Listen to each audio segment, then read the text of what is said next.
Bom dia.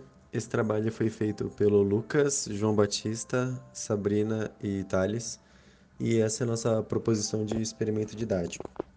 O experimento selecionado foi o experimento de projeção óptica, que permite visualizar a formação de imagens virtuais em um aparato que consiste em uma superfície transparente que permite a reflexão, se comporta também como um espelho, além de um suporte que permita a fixação dessa superfície em um ângulo de 45 graus.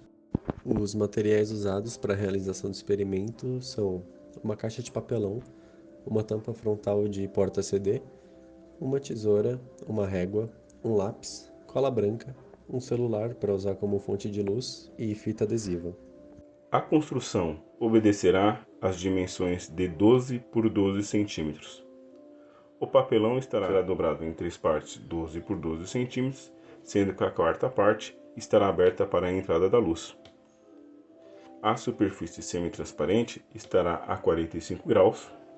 No nosso caso, será a tampa do porta-CD player.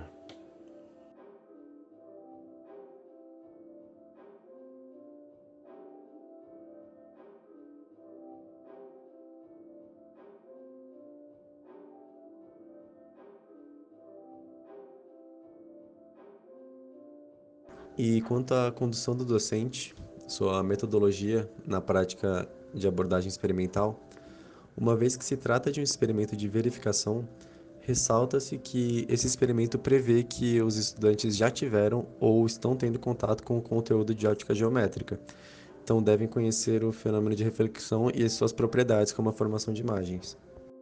A priori, o docente deve obter os materiais necessários para que, dividindo a sala de aula em grupos de 4 pessoas em média, seja possível confeccionar um aparato por grupo, além de já possuir um aparato pronto para exemplificação.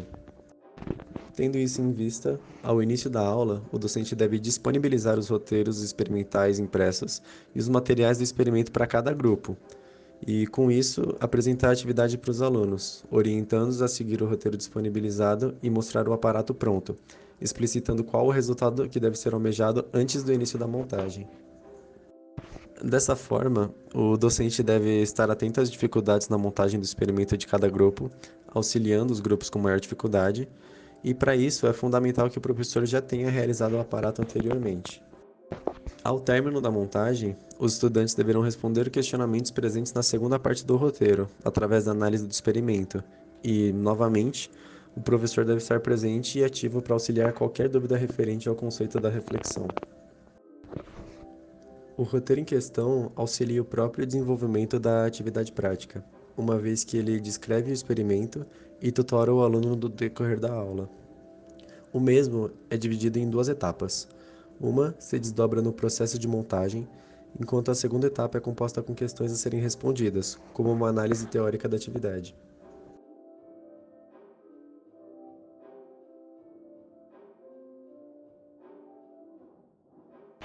A abordagem experimental é de verificação. Como o experimento propõe um roteiro e está considerando conhecimentos prévios da matéria, ele se enquadra como um experimento de verificação, em que os discentes devem seguir um direcionamento planejado para que sejam observados fenômenos específicos, que devem se alinhar com o conteúdo que está sendo trabalhado pelo docente. O experimento se encaixa nas categorias motivacional, funcional e instrucional. O experimento proposto ele se enquadra principalmente como motivacional, visto que o efeito visual produzido por sua realização desperta uma curiosidade e atenção dos discentes.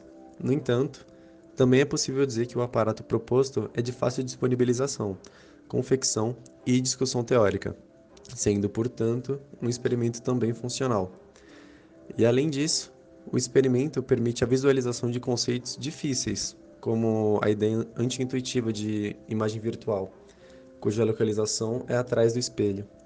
Assim, o experimento faz com que seja mais visível na prática o fenômeno de formação de imagens virtuais. E assim ele também se caracteriza como um experimento instrucional.